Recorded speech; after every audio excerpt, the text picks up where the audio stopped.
我是苏糖。穿书成恶毒女配后，为了洗白，一心想考上翻译官，却没想到翻译官面试时被妹妹带人当众羞辱。殊不知前世的我深耕外贸，全英文文书对我而言只是小菜一碟。他就是苏糖啊，偏科很明显的那个苏糖。你一个英文字母都背不全的人，还想来应聘翻译员？你以为只要霍家人给你运转一下，你就能被聘用吧？就是苏糖，你还真是挺异想天开的，也不知道从哪里得到的消息。听说出版社需要翻译员，就颠跌的跑过来了。你有推荐信吗？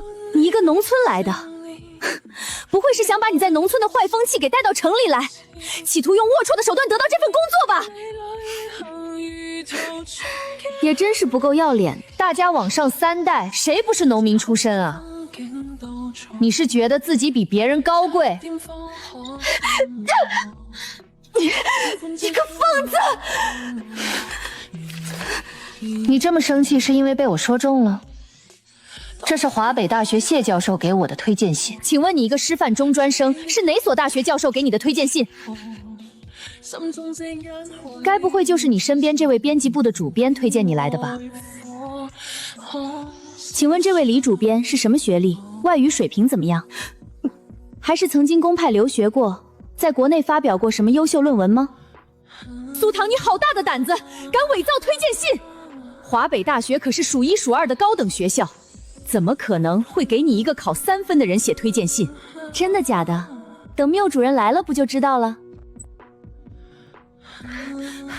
缪主任，这位苏糖同志实在太恶劣了，不知道从哪里拿到了华北大学教授的推荐信，也可能是来源存疑的。我们赶紧按流程核实，对这种情况绝不能含糊。对呀，我们一定要仔细核查。这份推荐信的情况好像有疑点，需要确认相关人员的身份是否匹配。幸好被我们及时发现了。你就是苏糖。昨天谢教授跟我通过电话提过你，说你外语水平很不错。您好，缪主任，我是苏糖。缪主任，这位苏糖同志就是之前外语考3分的苏糖，他这样的成绩怎么当翻译员？翻译员肯定要经过考核才能被录取，怎么可能随随便便一个人推荐过来就会被录用？今天開始新出發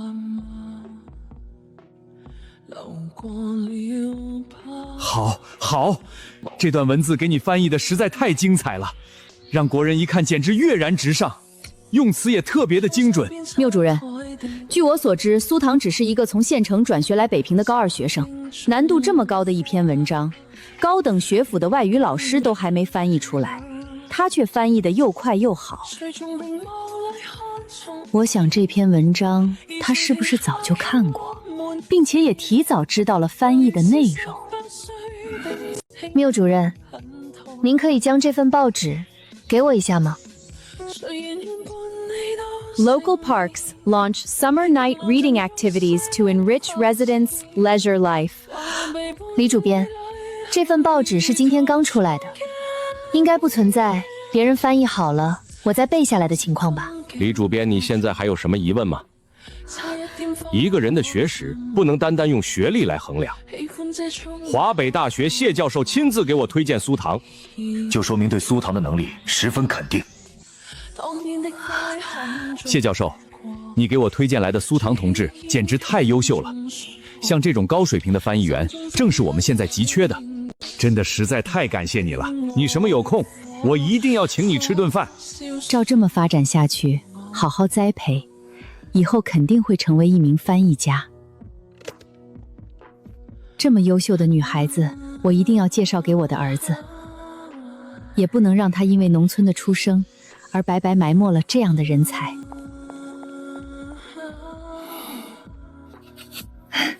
4月，上次跟你说的那位同名的苏糖同学，刚刚缪主任打电话过来，说他被录用了，而且还是翻译的最难文学作品。这女孩子还真的挺让我意外的，外语水平比我想象的还要好，只是可惜出身农村，没办法受到更好的教育资源。等下次再见到苏唐同学，要是合适的话，你们俩就见上一面。妈觉得那孩子模样确实长得漂亮，又识大体，虽然是农村的，但是外语水平那么好。要是嫁到咱们家来，好好栽培一番，说不定能培养出一个外交官出来。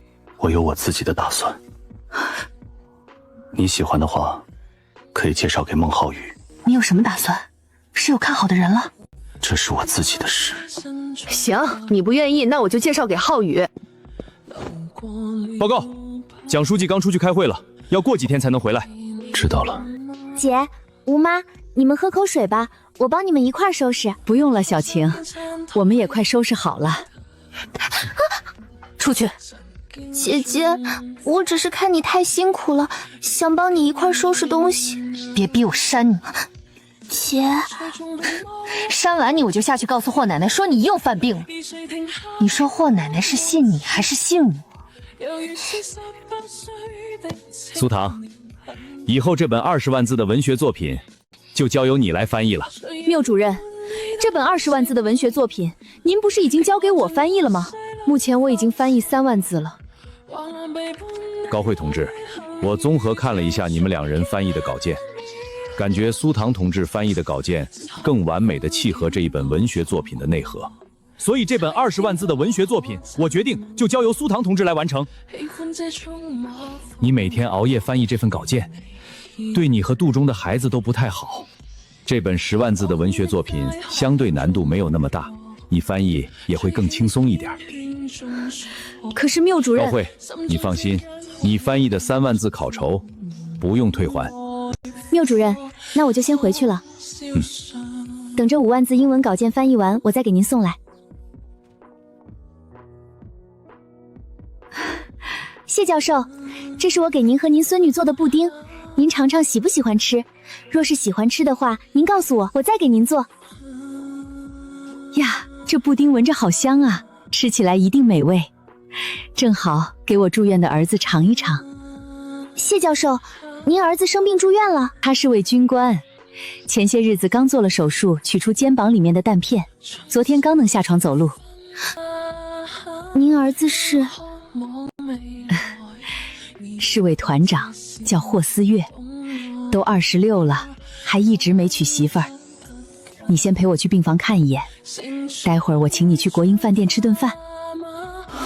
谢教授竟然就是霍思月的妈妈，我穿成这样去见她，一定会被她认出来的。谢阿姨，其实我……谢教授，实验室里的一组数据出了问题，你快跟我回去一趟吧。什么？苏唐同学，我现在得回学校一趟，等下次有空了，我再约你去国营饭店吃饭，或者你来我家吃饭也行。好险，要是见到霍思月，马甲就保不住了，得赶紧离开这里。婷婷，霍团，霍团，你走这么快要再找谁啊？小心你肩膀上的伤口啊！是霍思月，千万不能被他看到。挎包里有没有口罩？等一下。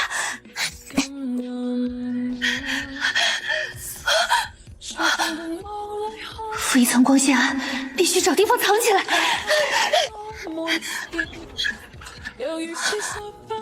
撞到霍思月了，千万不能抬头。是他。霍团，门被卡住了，推不开。这里应该是作为教学用的教室，柜子里摆的都是人体模型。罗峰，你去看看有没有其他出口。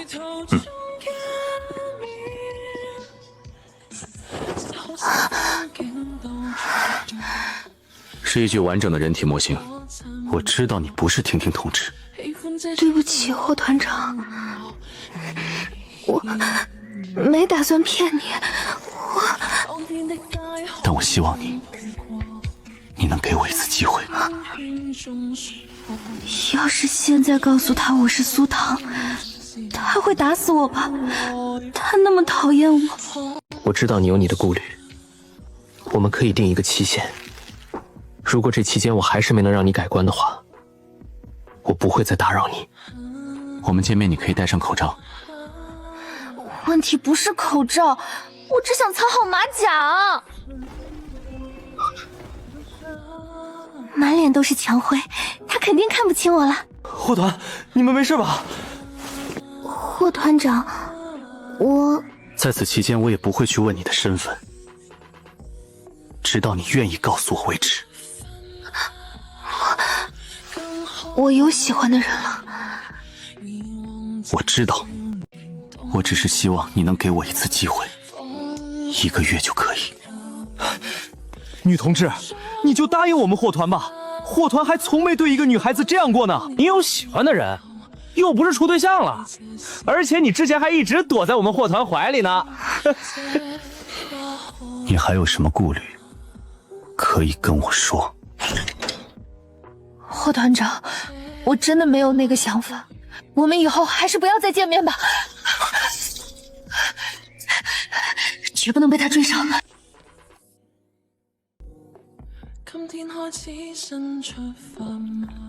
汤比之前咸了，鸽子肉也炖得不够烂。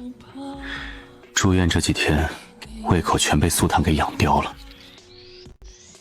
思月，这是苏糖同学做的布丁，清欢可喜欢吃了，我也尝了一口，软软弹弹的，十分好吃。要不是我留了一半，都要被清欢给吃完了。清欢喜欢吃就给清欢，我不用。思月，尝一口试试。就算你对那位苏糖有意见，也不能将情绪带到这位苏糖同学身上。2个人就是同名同姓而已。妈，我暂时都没有结婚成家的打算，你回去跟爸说一下，单位组织的刘氏会我也不会去，任何人我也不会见。为什么？没有为什么，您早点回学校吧。我现在心里根本容不下其他人，到底是我多想了，还是他们真的不同？霍团长，你怎么在我家？我在你家给你洗衬衫呀，洗好了，你看我洗的干不干净？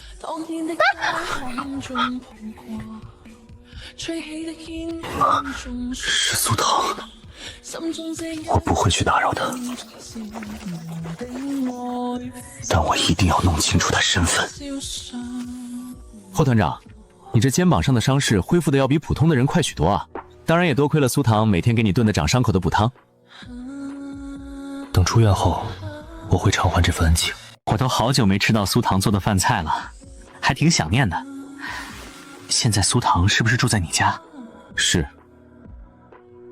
之前你工作的时候，苏糖会来医院给你送饭吗？我都是吃食堂。再说苏糖长得标致又年轻，我都是有未婚妻的人了，很容易让人误会。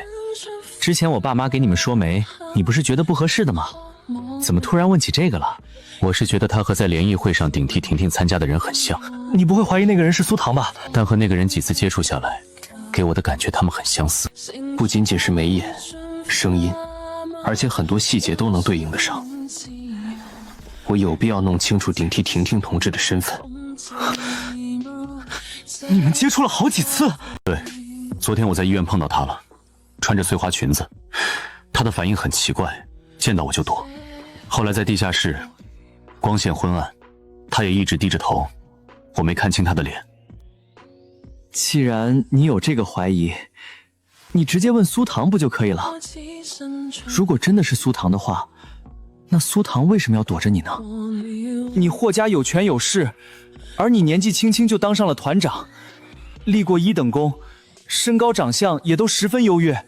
换成任何一位女同志都会愿意。是不是你们之前有过什么事儿啊？正好苏糖来了，你有什么疑问你就问他吧。文博哥，你也在啊？是要问我什么事啊？我记得你之前左脚好像受过伤。什么脚伤？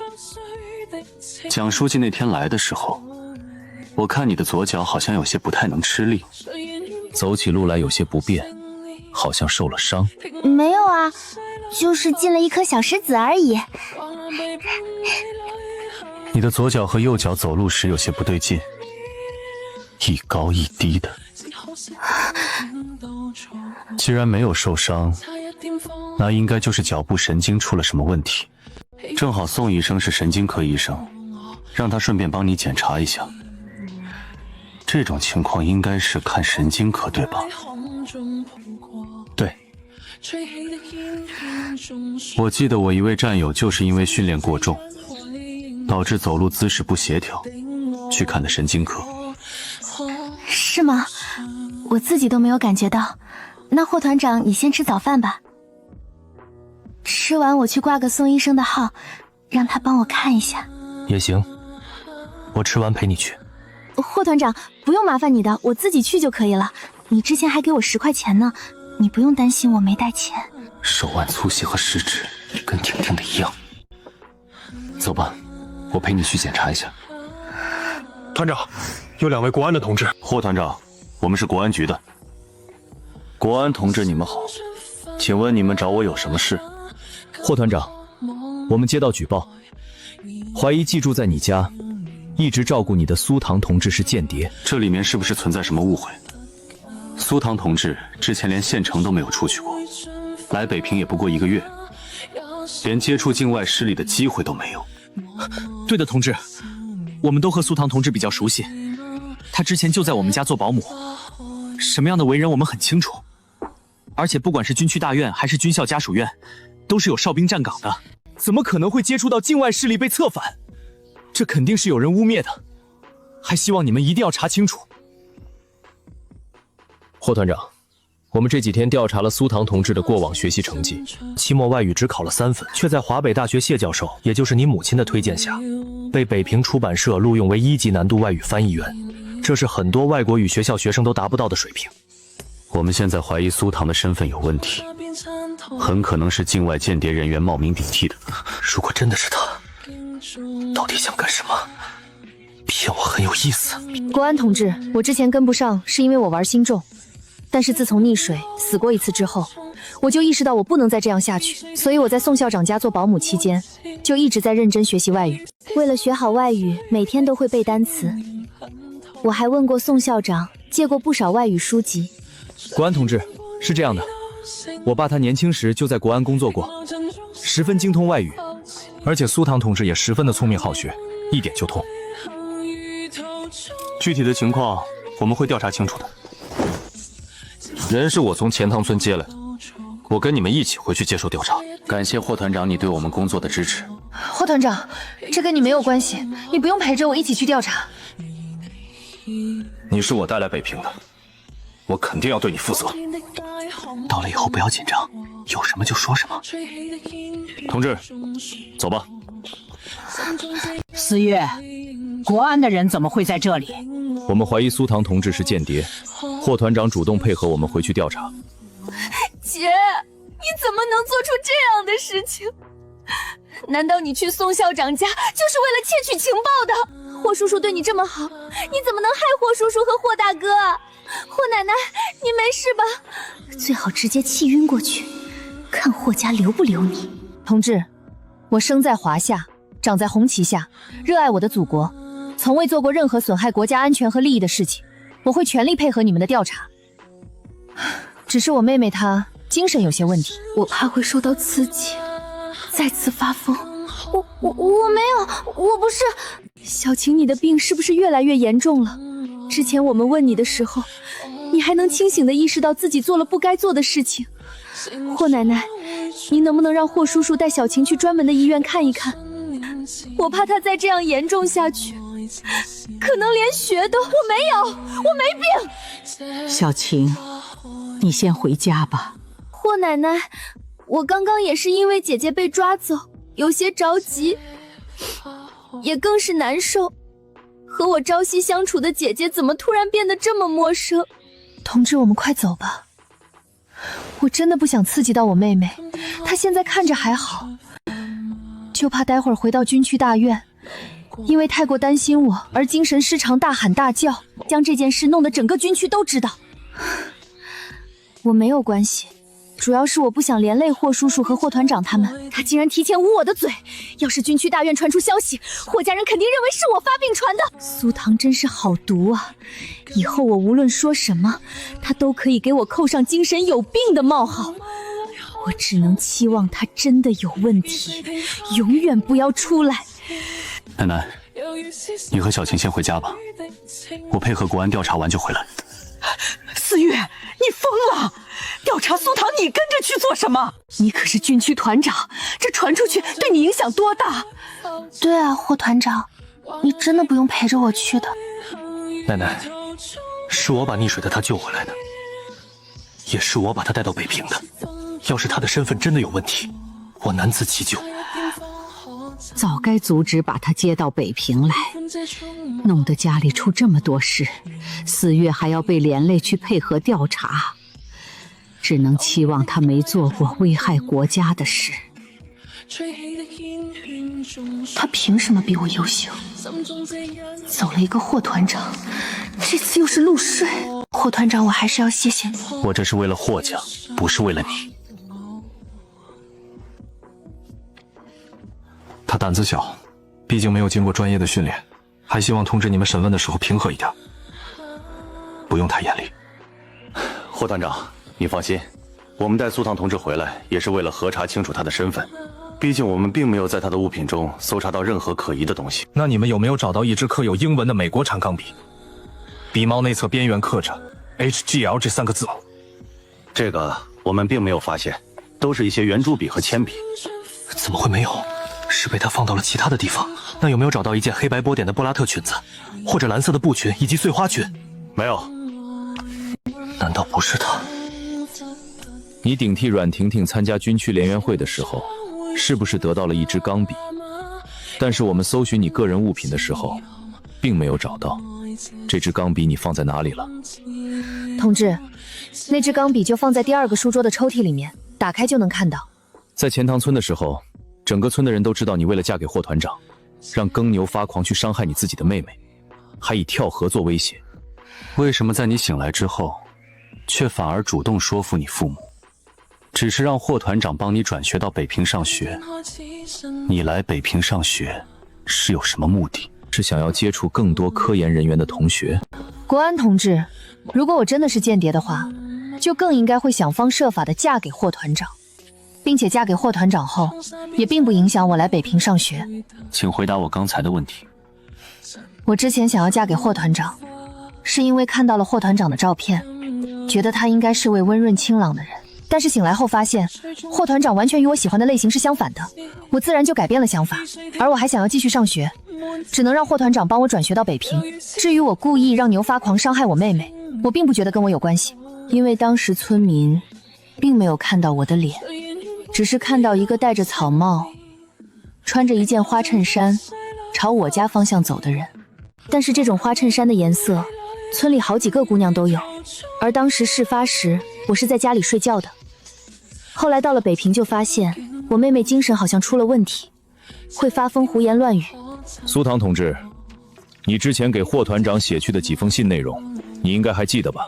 麻烦你再写一遍。原神写的内容肉麻的要死，光回忆都想吐。霍团长，那几封信我已经让人交到申组长那里了。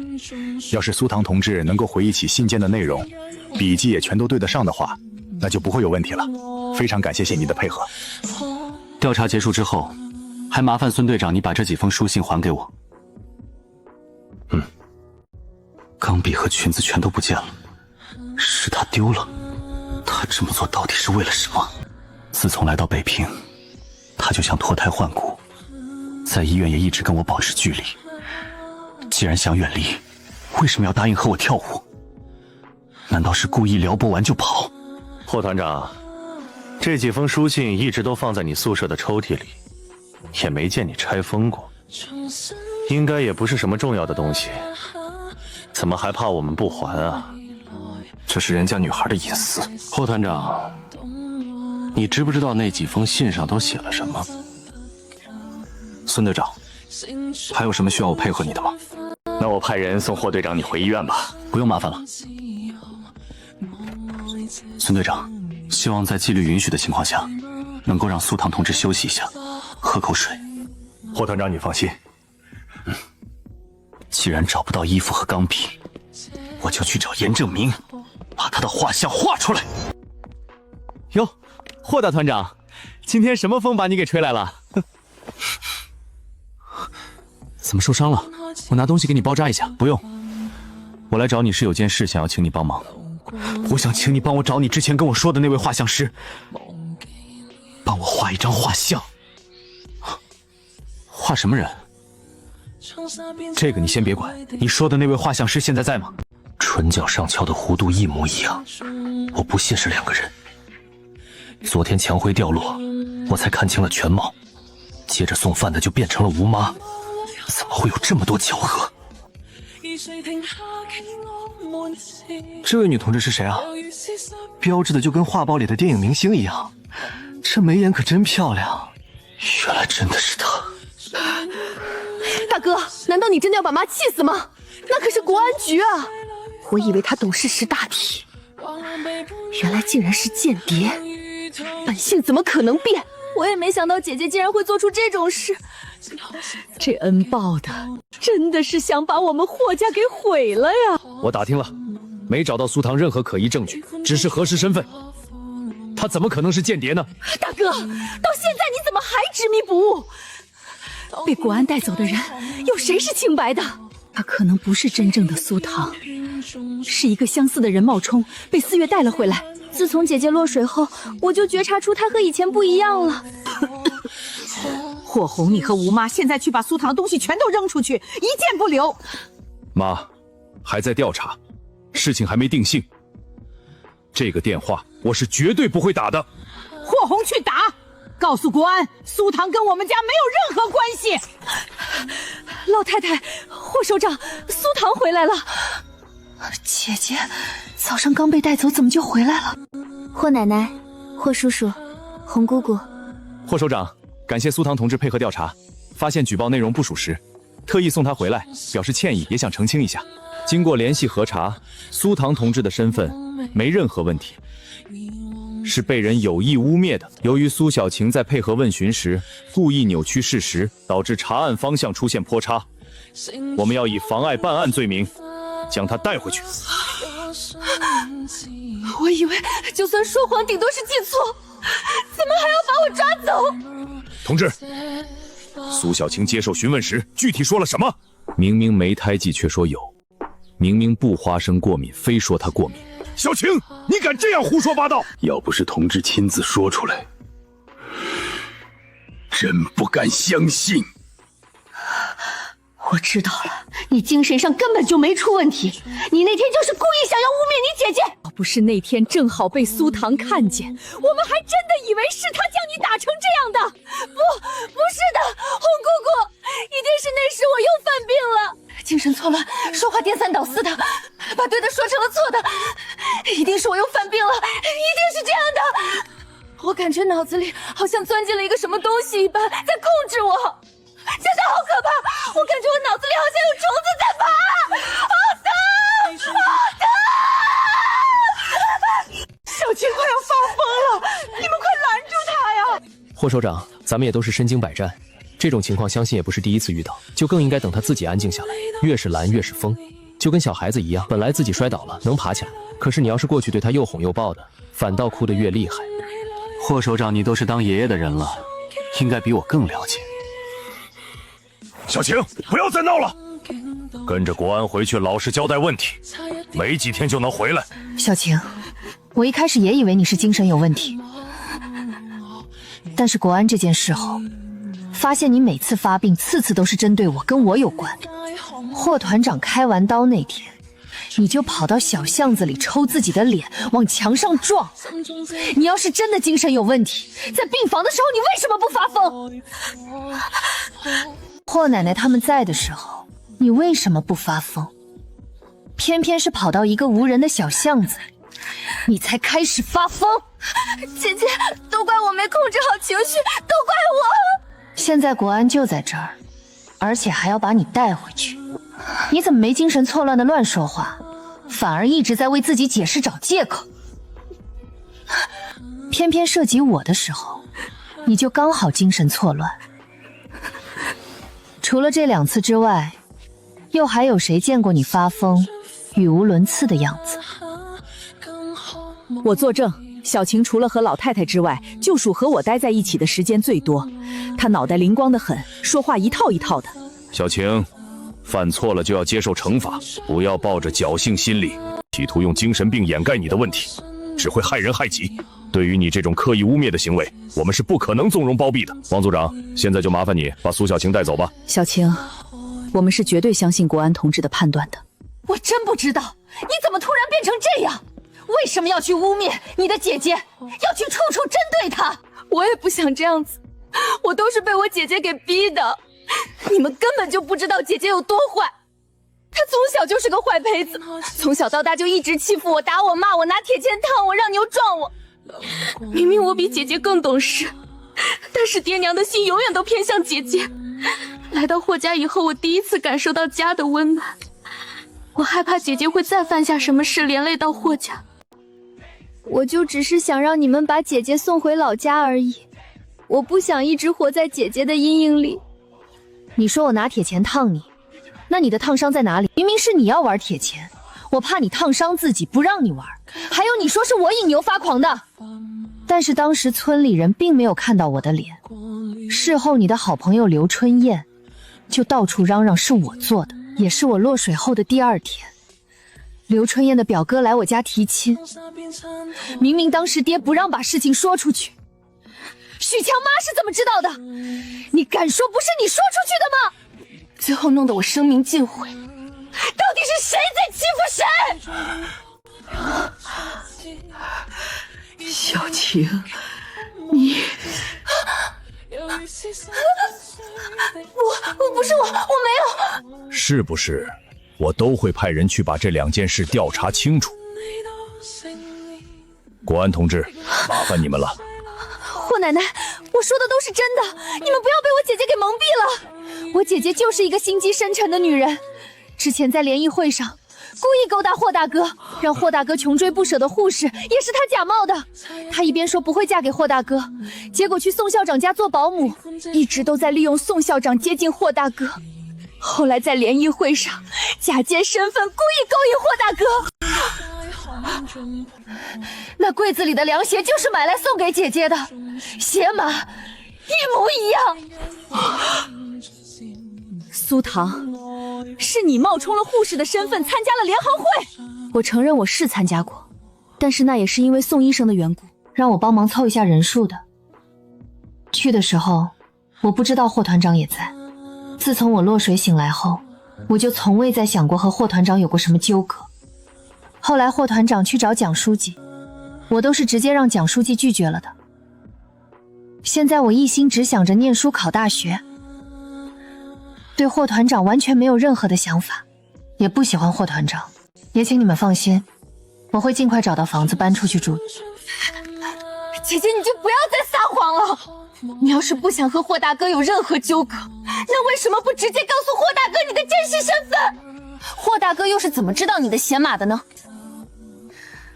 你肯定在联谊舞会后又偷偷的用护士的身份和霍大哥见过面。正是因为我不想和霍团长扯上关系，才没有说。我以为联谊会结束了，事情就结束了。我完全没有想到霍团长会去找蒋书记。我说的每一句话都是真的。霍团长托蒋书记转送给我的东西，我没收。你们可以联系蒋书记证实，也可以去询问霍团长。至于霍团长为什么会知道我的鞋码，我也不清楚。奶奶，爸，苏唐同志说的都是真的。我送他的东西，包括我帮他出的医药费，都让蒋书记转交给我了。我之所以知道他的鞋号，是因为他粮牌带子断了，我看到了他的鞋号，等我按照他的鞋号买回来的时候，就不见了，而他也明确地拒绝了我。这些你是怎么知道的？霍大哥怎么这个时候回来了？不能让他看出来。我拿走刻字钢笔，就是怕霍大哥认出他。你一直在调查我，回答我的问题。都是姐姐自己说的。姐姐从小就有说梦话的习惯，我也是有一次半夜起出上厕所听到的，我担心姐姐，就过去看了一眼。她就是想要报复你，当时在钱塘村不肯娶她，害她名声尽毁，受到奇耻大辱，所以她也想毁掉你，还想要诬告你耍流氓。闭嘴！他说苏唐要诬告我，当时苏唐完全可以借此让我娶她。原来苏小晴一直在撒谎。小晴，你小小年纪怎么这么毒啊？我和唐丫头一起睡过，我怎么没听到唐丫头说过梦话呀？说梦话，隔着一扇房门，你能听得这么清楚？苏小晴真是蛇蝎心肠，绝不能让这样的人留在霍家，两姐妹都不能留。哼，思月你就别问了，她嘴里就没有一句实话。她都敢在国安面前污蔑苏唐是间谍，她还有什么话是不敢说出来的？这样的人我们是不敢留的。国安同志，你们麻烦赶快把他带走吧。他说那些有关苏唐的事情，都是为了污蔑他，连他的腿伤都可能是自己弄的。霍奶奶，这个月都是我给您洗头按摩，您午睡的时候我给您扇扇子，陪您散步，给您读报纸。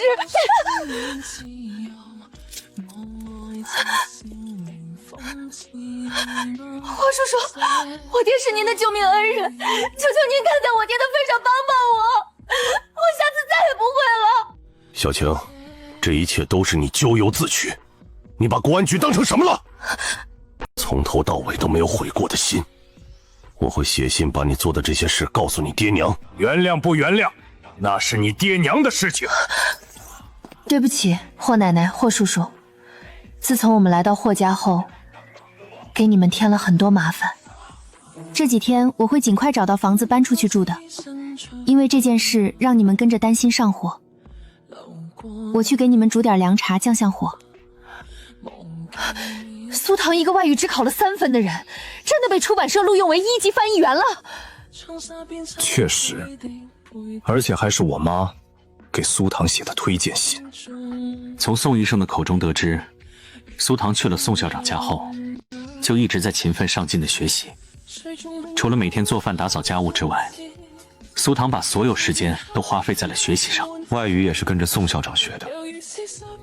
那这么说，苏唐的成绩其实一直都是不错的，也并不比小晴差，只是确实那次生病没有考好。我现在就打电话给南陵省的老部下，让他仔细去调查苏小晴腿受伤的事情，看看到底有没有亲眼看到苏唐把红布放在苏小晴身上的。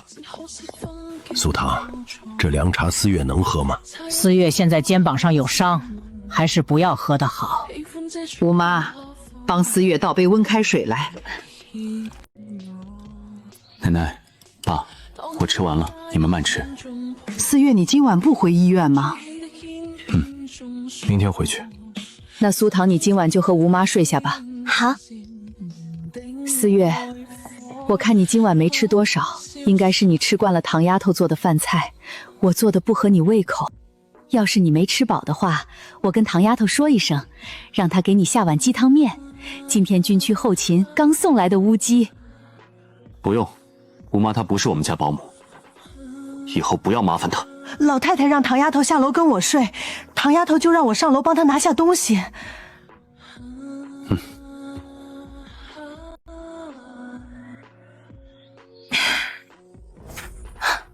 怎么这么巧，他也来厨房？我们谈一谈。首先，我为我个人主观臆断，在没有查证清楚之前，就在一些地方上对你产生误解。我跟你道歉，也对你存在一定的偏见，这是我的问题，我会检讨。但这件事你是不是应该给我一个合理的解释？我觉得我们有必要把这个问题说开，毕竟你要在北平上学，我们以后不可能不见面。而且再过不久，你二哥也会来北平当兵。二哥来北平，故事线变了。还有教育委员会、军区总参谋部和总政治部。在半个月前联合发布了一份文件，会对部分高校进行军训试点。励志高中就在试点学校名单中。原本这件事不该我负责，但是我刚做完手术，不能参加接下来的军事作训，所以我负责北平高校的基础军事训练。起码我们有半个月会天天见面。我马上上高3了，也需要参加军训吗？要。霍团长，那你需要我解释什么？既然不想和我牵扯上任何关系，为什么还要接受我第2次的邀请？还不是方静瞪我，我想治治他。我挺想学交谊舞的，看到霍团长你教得很好，就想再多进步一下，同时也抱有了侥幸心理，觉得应该不会被认出来。学会了交谊舞，好跟其他男人跳。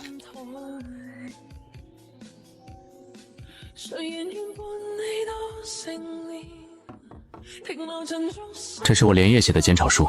霍团长，我以前确实做了很多不好的事情，你会误解我很正常，你不用这么严肃的。也希望以后苏唐同志能够做个监督，我有什么问题可以及时指点说出来，帮助我改正进步。你那个妹妹是亲生的吗？竟然这样污蔑陷害你，别是外面捡来的。叔叔婶婶，这次多亏你们的帮忙，我才能这么快出来。我给你们买了点东西，你们一定要收下。我现在在出版社做翻译员，挣的可多了。叔叔婶婶，我今天来也是有事想请他们帮忙的。你有霍家那么一棵大树靠着，还用找我们帮忙？婶婶，我知道错了，这不是因为我是乡下来的，不想让人以为我事事都靠霍家吗？而且霍叔叔能让我来北平上学，我已经很感激了。我也不想再给他们添麻烦了。我现在在出版社做翻译员，挣的也挺多的，想买东西也没有票，就想婶婶你帮我问问家属院或者单位里的人，有没有多余的票可以卖给我。霍叔叔他们也会给我，但是我总不能白要，而且我也想寄给家里去用。亲爱的霍哥哥，这封信带着我的问候和思念，经过万水千山送到你的手中。我时常在想，缘分真是一个奇妙的东西，让我认识霍哥哥你。以前我打个喷嚏都觉得是感冒了，现在却在想是不是你在想我。我想做你的天边月、窗外星、墨下明，让你心心念念唯我一人。我想做你的婆娘。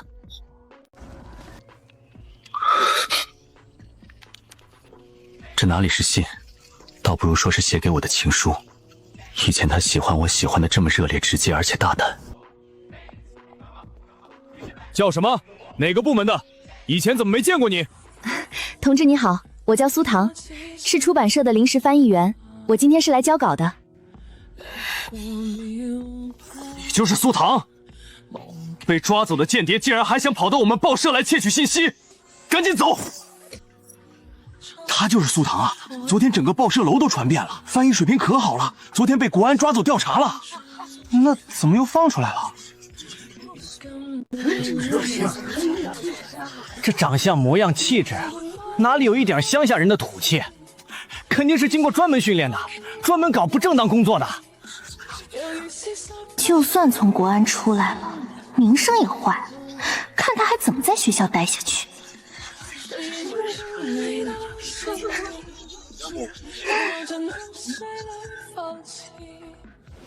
同志，麻烦你说话要讲证据，平白无故污蔑人是要坐牢的。你亲眼看到我被国安的人抓走了，还是当时你就在现场？你们要是不说出来，我现在就去前面街道的公安局报案。你胡说八道什么呢？有人亲眼看到你被国安局的人带走调查，你不是间谍是什么？谁亲眼看到的？有人承认吗？让他站出来啊！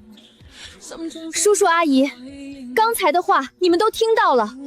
他说我是间谍，被安保的人带走了。既然我被带走了，为什么我还能好端端的站在这里？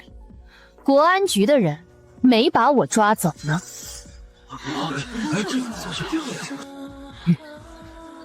梳理清楚本次事件前因后果，还原事件真相，对，要是没证据说不出来，就找相关部门好好查查。空口白牙就随便污蔑，偌大的一顶帽子扣到人小姑娘头上。哼，国安局是想进就进，想出就出的吗？大家先别着急下结论。昨天早上我在医院亲眼看到2名身穿黑色衣服的工作人员将他从病房中接走，当时有好几个医生护士也看到了。方老师，你不能因为上次军区邀运会的时候，你邀请的军官不愿意跟你跳舞而跟我跳，就一直耿耿于怀记恨我吧。先是把红茉莉滴到我裙子上，想要我当众出丑，被当场发现赶出去后，你现在竟然又污蔑我是间谍。原来他就是在联谊会上戴小羊面具的那位老师啊！当时为了在联谊会上出风头，特意租了一套礼服，结果上台弹了一半钢琴就卡壳了。参加军区联谊会的名额还是走后门弄来的。这位女同志，昨天有没有被国安带走调查我不知道，而且我也没听说过这件事儿。反正我们全军区医院的护士都知道，这位同志在军区联谊会上思想作风有问题，生病去医院挂水，觉得给他扎针的护士把他给扎痛了，把那位护士大骂了一通，一连换了5个相关工作人员都被指责了一顿，之后还把他们挨个都反映了一遍。那几位相关人员里就有他刚怀上身孕的亲友，因为相关事情没多久就身体不适了，当时就觉得他无理取闹，现在看来就是故意纯粹找茬，拿他们当撒气筒报复的。女同志，咱们把事情说清楚，有什么误会咱们当面说开。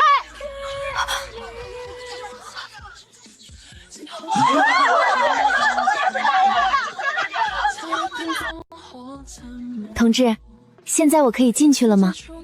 同志，请你稍等一下，我去问一下我们科长。不用麻烦了，让苏唐同志进去吧。要是你们科长有什么问题，让他来找我就好。谢谢你，同志。苏唐同志，不用客气，这件事是北平报社的人没有弄清楚，我会跟我爸反映的。我叫陆睿，是翻译组的组长。说起来，你还是我的组员。陆组长你好，以后请多多指教。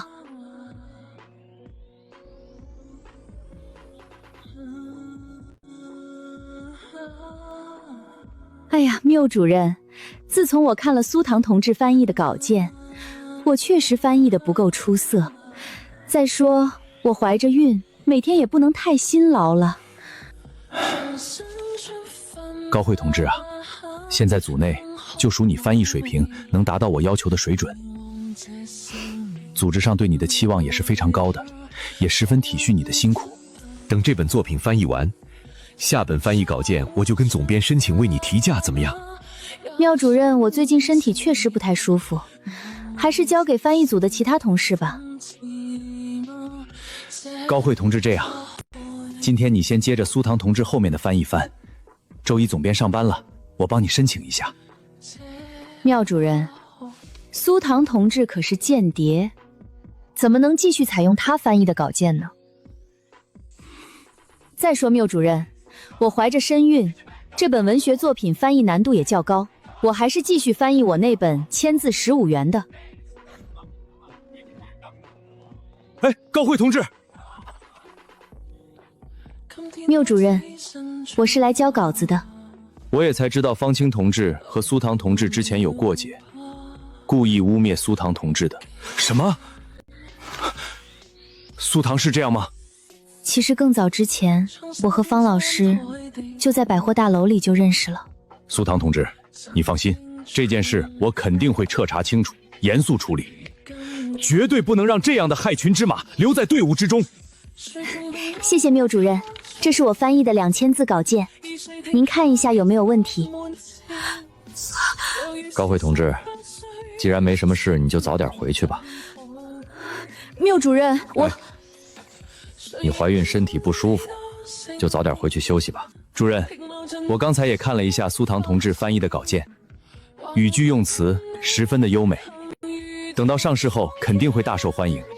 如果可以的话，我建议可以聘用苏唐为我们出版社的正式翻译员。高慧同志，你还有什么事儿吗？缪主任，我9月份就要开学了，而且还要军训，做不了全职的。不过我开学后可以继续做兼职，而且接下来我也有时间可以来出版社坐班翻译，全心专注地翻译这本文学作品。我现在就让助理给你收拾一个桌子出来。好的，缪主任，我今天就可以坐板翻译。岐山，4月真的就没认出苏唐来？我是不相信4月会认不出苏唐的。那现在既然知道苏唐就是那位护士了，那4月有没有说什么，或者有什么反应？你就看他以后回家的次数频率会不会增多，会不会有事没事往家里跑，就知道他心里是怎么想的。小叔，你回来啦！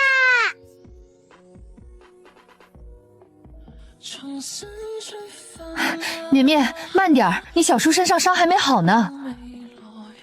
4月，你怎么回来了？不住院吗？拿份文件。他还没回来。妈，奶奶不在家吗？这不是你二叔又新添了一个孙子，今早就派车来把你奶奶接过去住了，估计短时间内不会回来。4月，你当时真的没认出苏？小叔，我奶问你话怎么不回答呀？你不会真的没认出来吧？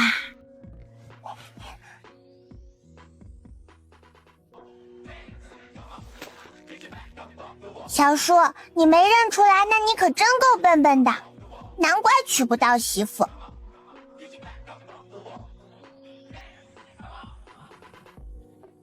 今天開始新出發嗎？流過了吧。小叔，開門，我要進去。你再跟着我，我就带你去看牙医。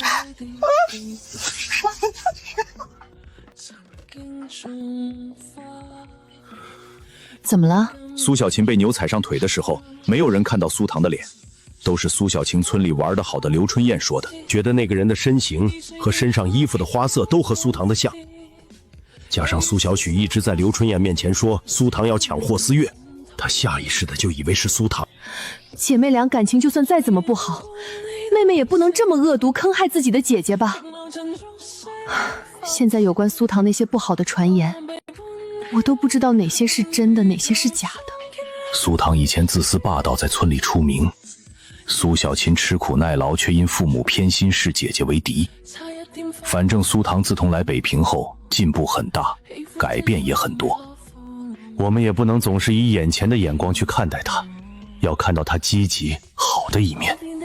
至于苏小琴，等从国安出来后就提早送她去学校，每月按时寄给她生活费就好。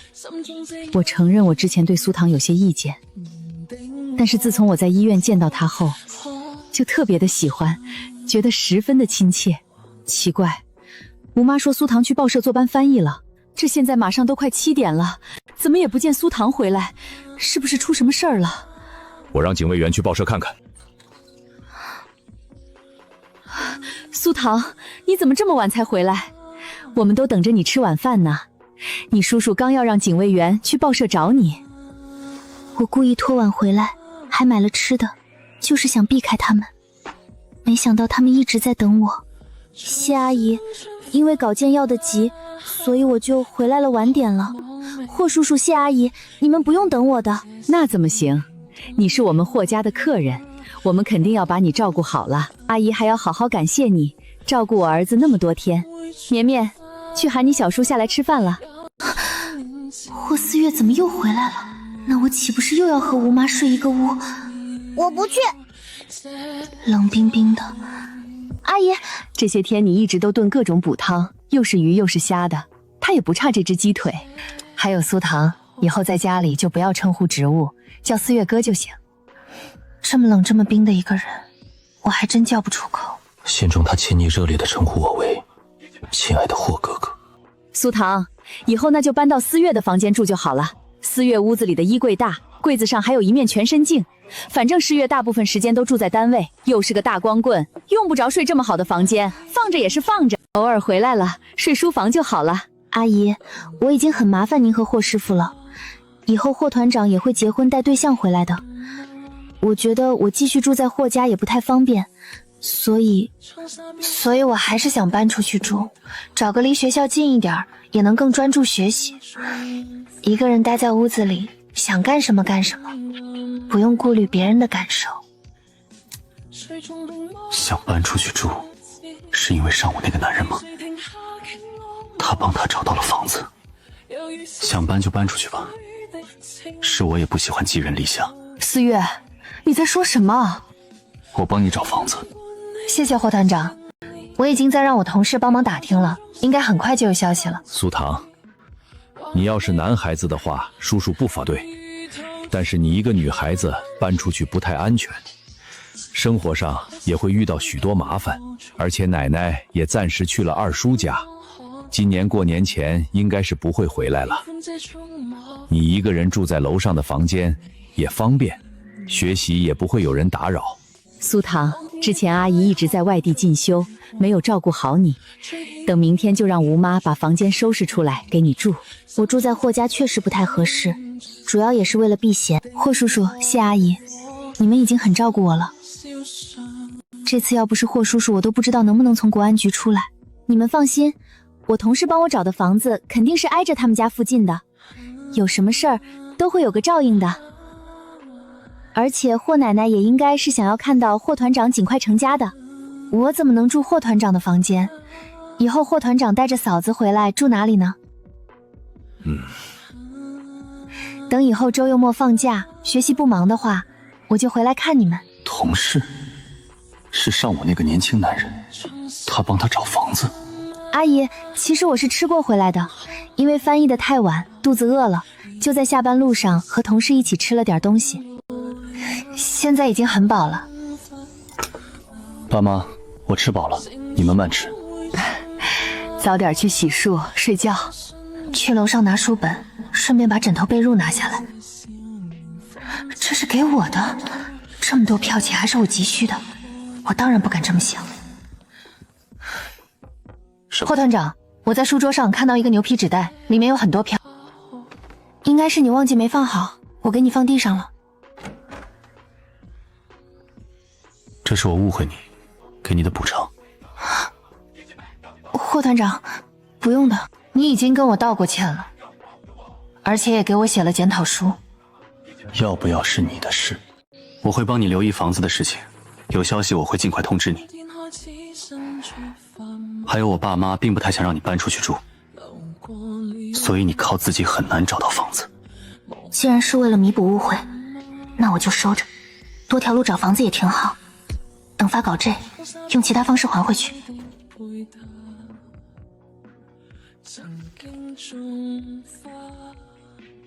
缪主任，不管苏唐是不是间谍，但是他被国安局带走调查的时候，我是亲眼看到的，我没有污蔑他。证据呢？除了你，还有谁看见了？缪主任，苏唐是被国安秘密带走调查的，当时没几个人看到。我发誓，我要是说谎，天打五雷轰。苏唐，你自己说，你前天上午的时候，是不是在军区医院被2名国安局的人带走了？你不要想抵赖，当时我都看到了。苏唐和方静这是在吵什么呢？看方静的样子，好像确实是有什么事儿。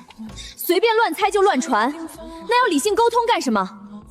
方老师，我都已经说了，商场裙子的事情我根本就没有跟任何人说过，你相亲黄了的事情真的不关我的事。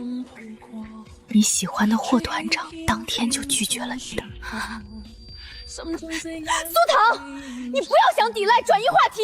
当时霍团长也在场，他还陪着你一块儿去国安局接受调查的。那你说的这么信誓旦旦，你为什么不让霍团长给你证明，反而一再的逼我？就是因为你知道我以后会去励志学校上学，而你是励志学校的老师。方静，你放手！我真的没有想到你竟然会是这样的人。你身为老师，就是这样为人师表、以身作则、教书育人的吗？嫉妒自己的学生比自己优秀，一而再、再而三的污蔑他，还想要用励志学校老师的身份威逼他承认，以权压人。你简直枉为人师。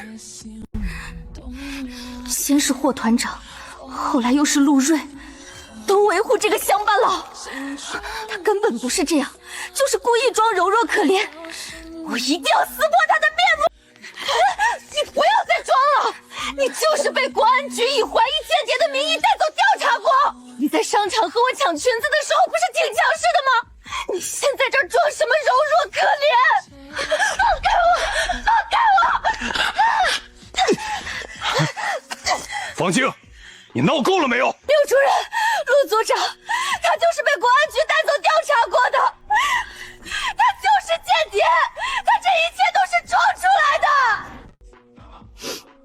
缪主任，我知道经过方老师这么一闹，我即便说没有发生过这样的事情，大家也都不会相信的。方老师明明知道我出身农村，很需要这份工作挣学费。既然方老师说霍团长当时也在场，缪主任您可以去询问霍团长。倒不是认为他会帮我隐瞒，而是他不屑回应，正好把自证抛给别人。这方静真是让人大开眼界，李主编是他姨妈，要说不是故意报复，谁信啊？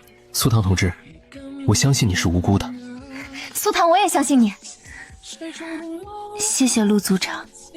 好了，大家都好好工作吧。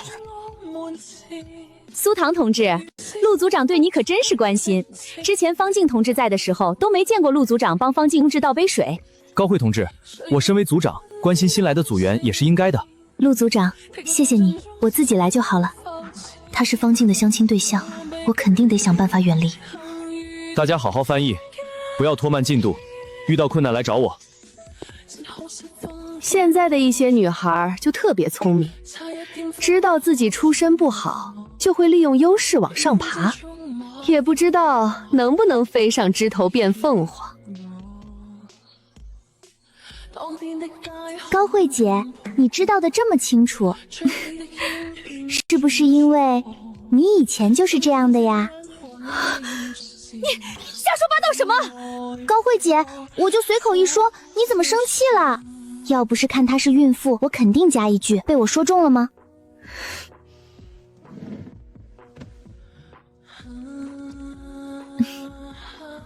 苏唐同志，陆组长这个人虽然很不错，但是陆组长的爸爸妈妈肯定不会同意陆组长交往一个农村姑娘的。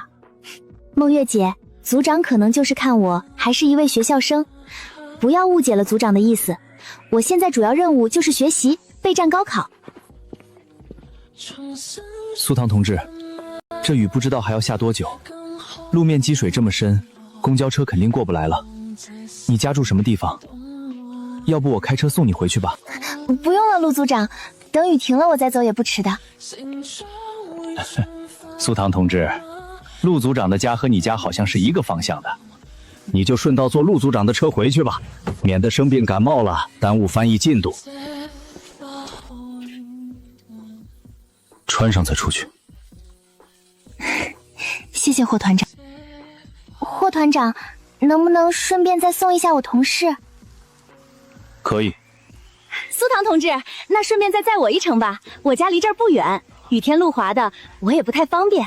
高慧姐，你上午不挺嫌弃苏唐出身不好，嘲笑他一个农村来的，想要飞上枝头变凤凰的吗？这会儿怎么又要蹭苏唐的车回去了？木月，我哪有说过这些？我那是在夸苏唐上进勤奋，所以才会让陆组长另眼相待。没有多余的位置，你怀着身孕，你丈夫怎么没来接你？军官同志，我丈夫在保密单位工作十分繁忙，哪能像你这样开着小轿车来接人？这位女同志，你话怎么能这么说呢？今天大暴雨，我们团长受伤还住着院呢，都知道来接人。你丈夫在保密单位工作，你又怀着身孕，不更应该派个车来接你吗？别人如何做丈夫的我不清楚，反正我不可能让我怀孕的妻子独自冒着大雨回家，也更是不会放心她搭其他同事的车。外面风大，把领口的系带拉紧。苏唐，这位军官是你什么人啊？霍团长他……家里已经做好了姜汤，走吧。苏唐，这就是你上午提到的霍队长吗？对，你和霍队长是已经结婚了？要是这样的话，就太好了。你有一个军官老公，方静就不敢拿你怎么样。老实说，今天发生了这样的事，我还挺怕方静仗着家里的关系伺机报复你呢。当然没有了，梦月姐，我和霍团长没……今天发生了什么事？方静是励志学校的那位方老师吗？对，听苏唐说，好像之前和霍团长你相过亲，但是你没有看上他。以后都不会发生这样的事。苏唐，你对象真的对你太好了。梦月姐，霍团长不是我的对象，你不要误会。那不是对象，你们是什么关系？霍团长是谢教授的儿子，我就是在谢教授的推荐下来出版社应聘翻译员的。霍团长看我还是位学校生，平时对我也挺照顾的。原来是这样啊，那霍团长应该有对象了吧？是误会了，不好意思。我还没有对象。梦月姐，虽然谢教授一家对我挺好的，但是我也总不能住在谢教授家。你昨天跟我说你家亲戚有间空房子的，你记得帮我问问呀。所以你现在就是借住在谢教授家里，对吧？对。行，我回去问问我妈，看看空房子还在不在。谢谢梦月姐了。苏唐，你看这段对白怎么翻译才能更好？